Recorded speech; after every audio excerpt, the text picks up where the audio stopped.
Players Championship. Another just kind of packed event here. And listen, we hit some good stuff this past week. I actually made money in the bigger buy-ins, which is good. So we're just going to continue the process here. Pretty much the same cast of characters, except like I think Tiger's in this also. And we're going to go do this as usual. We're going to go through the top tiers, go through our favorite plays from each tier. Then we're going to have a little contest at the end to see who we think is going to win, who's going to get top 5, top 10, top 20. And then we're going to kind of call it. If you want to stay tuned on Wednesday night when we do our live sweat for NBA NHL is where I'm going to actually be doing my lineup builds, which is definitely a fun thing to watch. So let me share my screen here, and we could kind of just get started. Yeah. Listen, this is as close to a major, I guess, as you can get, right? So we got all the cast of characters. I guess we could just start in the top. Who do you like in the top 10K and higher? This is tough. I have interest in all 3 of the guys. Kind of appealing to get Scheffler a little bit cheaper. I think Rahm ends up lower owned because of the price than the other 2. But I actually have to say I definitely have an interest in all 3. And as I said in previous things, I do think that like you could make an argument for skipping this and going to the next range. But I feel like pretty strongly this week that one of these 3 guys is going to be right there at the end, if not all 3 of them. This is a big tournament. These guys are really coming to play. Rahm obviously sort of fell apart after the great start and the great, couple months he's had last week. But I actually feel pretty good about all these guys with where they're at and how they're playing. So kind of having a hard time separating them, except for the fact that Scheffler is cheaper. Yeah, I mean, you left out Schauffele. You just said these top 3. I mean, Schauffele's 10K and higher too. I mean, he's 94. That's not. Oh my God! You know what I'm looking at is the round 1 score. That's what my fault. For some reason, for round 1, he's not. Oh, I'm sorry. I was only reading those 3 guys. Okay, go. Sorry about that. I didn't see Schauffele, and Schauffele is the one who will be on the sheet. So go ahead, talk about Schauffele. Yeah, I don't like him. I, as usual, don't think you need to go up here. But if you did, I agree with your assessment. I think that Scheffler is, because of his price, is probably the best value. I gotta tell you, man, if you watch Jon Rahm this past week, that swing, and then you play him at 11-8, you're better than me. He's the best. Hey, listen, he's probably still the best golfer, but I can't do it. So for me and my big buy-ins, if I play anybody in this range at all, it's probably going to be Scheffler. But the funny thing is about this is that when we get to it, my big buy-in lineup is going to look remarkably similar to last week's, if you want to know the truth. And we'll get to these guys, but it's almost kind of like scary. It's like the ultimate recency bias. Like I'm getting the same guys, and they're all fitting, with a couple of exceptions. So we'll get to that. But for me, 10 kind of higher, it's just going to be probably just Scheffler. I got you. Yeah, and I'm kind of curious to see as we go down and see what kind of value we like. What maybe if I'll change my mind on that one a little bit. If I build 2 builds, I tend to want to play 2 of the expensive guys together. Maybe it's the Schauffele week. You get the chefs. All right. The 9K plus range is obviously pretty loaded. It's pretty small. Of these guys, my favorites right now, I think Cantlay will be the most popular. I have no problem with Cantlay. My favorite is probably, I actually like Morikawa, and I like what I saw from Justin Thomas last week. So those 2 would be my favorite, with Sung J M just behind them. How about you? You don't have it in you to pay for your man at 8,900 at 9,900, huh? I love Homa in general. He's been terrific. I might play him a little bit, but I think for right now, I'm going to probably have him. I just have him a little bit below the other guys, and I like to play him more on the West Coast swings than I do on when they're back east. Yep, Cantlay was my star last week. Never really in contention of winning, but just never in contention of not making the top 10. Just kind of playing well pretty much all weekend. And he's probably my top rated in this range. And then I like you said, I think Justin Thomas is probably my next one. I'm not going to get to Homa, probably not going to get to Morikawa, not going to get to I'll get to him in MME maybe, but in my big buy-ins, it'll be between Cantlay and Thomas, I think, is my highest rate of the 9Ks.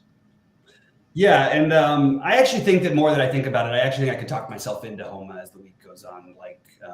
this course actually does suit him pretty well. Even though I prefer him on the West Coast. All right, the 8K guys. Boy, Hovland he's a tough one, man. I love playing him because he's always lower owned than the other study guys, but man, he goes through some serious ups and downs. Like, I guess everybody did last week, but it's just weird. And then the next thing I know, I'll look away because he's like, oh, he double bogeyed 2 holes in a row, and then he's down and out of the tournament, but then he birdies 3 in a row. It's just out of the 3 of the toughest holes. I just don't understand all of it. But I think Zalatoris and Hovland are both really strong plays here. I'm confused at why no one will play Jordan Spieth. So I would say that just because of ownership, he's interesting to me. And I know Hideki has been terrible. I'm still intrigued by the low ownership. But in terms of guys I actually really want, Tyrrell Hatton, Matt Fitzpatrick, Zalatoris, and Hovland are the 4 that I like the best. But I like this whole range a ton. And I think Cam Young is also another really strong play. This is a really, really strong range. So maybe because you didn't go down far. Oh, Jason Day is my favorite, actually. Sorry. Yeah. So Jason Day, I only because there's 130 golfers. I don't think it's be that bad, but I think that in like the biggest of buy-ins, he could be 40% owned at this price. Mm-hmm. He's just been, all the metrics are favoring him. He's been slowly but surely getting sharp money over the last year, and in this last 6 months, and certainly in the last 6 weeks, and she's just playing really, really well, and it's just a complete misprice. I'm showing him a 26% ownership. I can't imagine him being that low in the bigger buy-ins, and he's showing up for me as the best overall value on the slate by a decent amount. Now it is golf, so it is what it is. Hatton, I like him as well, and Fitzpatrick. But the guy that I'm come up with, it just seems like just so ridiculous. I shouldn't say this because he's cheap enough. But in this field, I actually like Tom Kim this week. So alongside of Jason Day, Tom Kim is actually my favorite. I didn't get as much to the upper 8s as much as maybe I should. I mean, they're all amazing golfers, right? Like Hovland and Zalatoris and Cam Young at 8,500 too.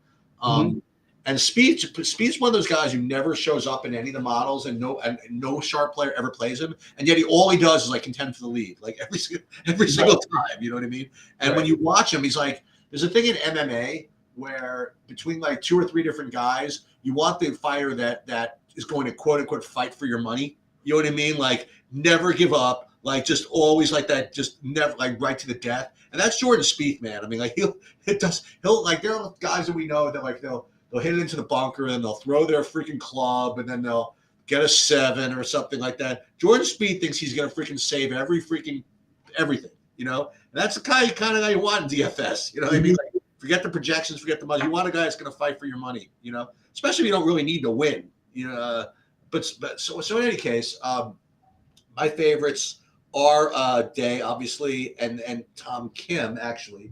But I will say, if you didn't listen to his report, I mean, once you're done listening to it, like you'd want to, once you're done listening to Rick's podcast, there are 2 guys you really want to play, and one of them is Hovland. It's like he went on for like ever about how good Hovland is right now. So I'm in there with that. He's going to get forced in if I don't get to him anyway. Yeah, same here. And look, this is a loaded range, so I don't want to overload everybody, but I also am going to have some exposure to Shane Lowry. Okay. I know he struggled on the weekend, but it doesn't bother me any. All right. Well, you know who I'm going to say first coming out of this at 7,500. Well, I will say this. I don't care that he didn't have a great week. I'm going right back to it. Well, I will say this, that in addition to Hovland, Rick did like a custom model of like a different things put into it. And the top guy from the list was somebody like really good or whatever it is. And number 2 was like Fleetwood. So it was kind of nice to see, you know what I mean? Yeah. So Fleetwood does definitely pique my interest as well. Above now we're talking about 7,500 and above, or we're talking about 7,500 to 8K. 700 8K. So my top play in there is just literally the same guy I play every week, and that's Keegan Bradley. Who's I didn't even say that. My hero last week. He'll be my hero again. He is going to be 20% owned this week though, but in the big buy, and I'll probably end up playing him along with the other guy we'll get to when we get to the 7,400 below range, who's the other guy I play every week. But other guys I have rated, really is just one other guy I wanted to mention. That would be Siwoo Kim at 7,600. Mm-hmm. So between the Fleetwood, Siwoo Kim, and Keegan Bradley, those are the 7,500 to 8Ks. Do you like anybody else in that range? Yeah, I actually, I really like Sam Burns. I don't care how bad he's been. At 7,800 is just sort of like alarming to see him at that price. I like Adam Scott, and I like Keegan Bradley as well. But Fleetwood is my main guy here, and I also like. I'm going to have some exposure to Thigala and Fowler.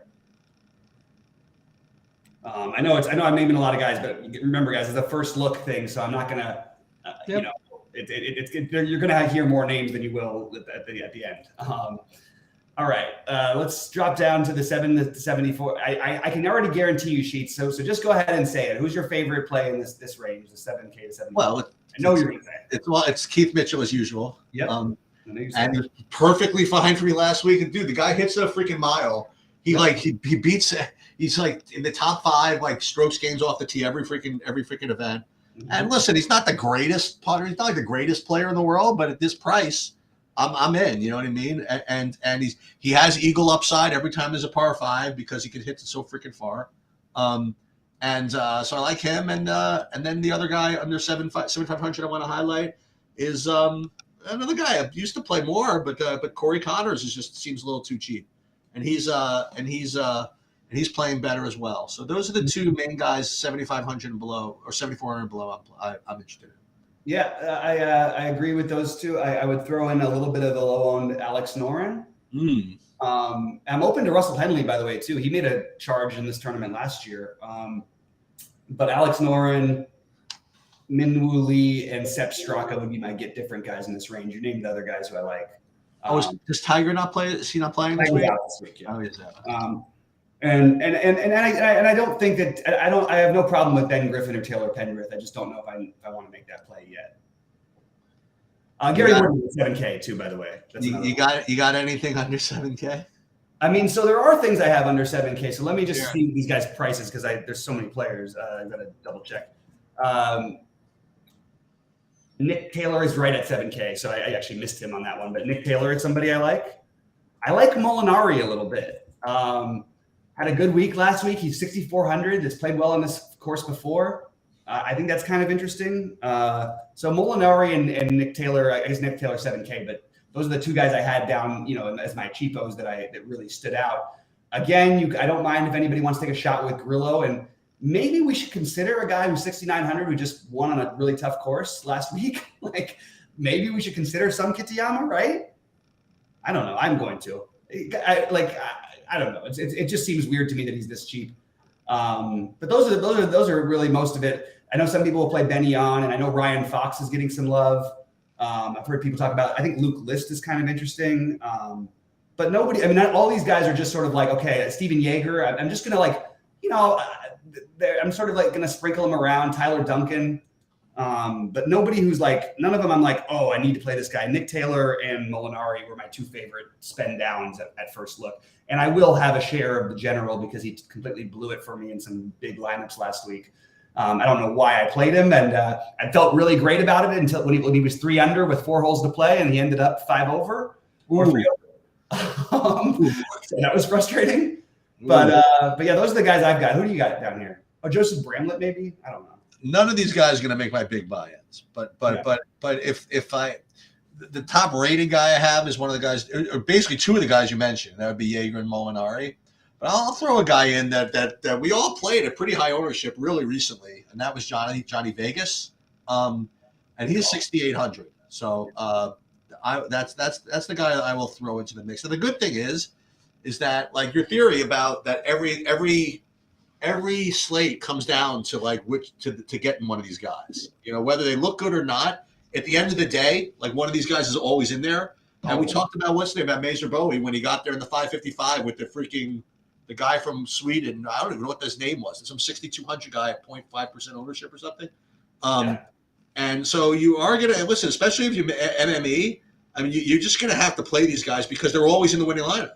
You know exactly which one it's going to be. But they're always just kind of in there. So I'll go with Vegas. And what's cool about it, as I was just about to say, is that they're all under 5%, like every one of them.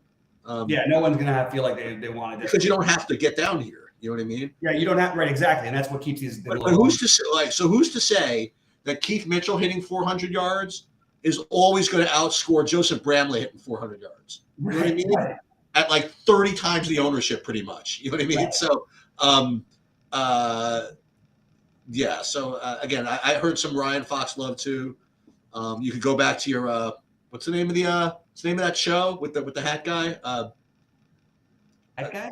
The Joel Damon, the show, the Full Swing. Swing Time, full swing. And one other thing about Emmanuel Grillo, again, I'm stealing from Rick Run. Feel free to join his site to pay him back. Is that Grillo last week apparently may have been the first guy ever, or at least in a long time, to lead the field in ball striking and be dead last in putting the same tournament. So that's very interesting. But that's to expect. Can I tell you? Yeah. All right. That's pretty much it. So let's go do our thing. And this is how you build like a portfolio of 10 golfers, right? If you want to do that, we're gonna and 2 fades. So let me just ask you, who is going to win the tournament?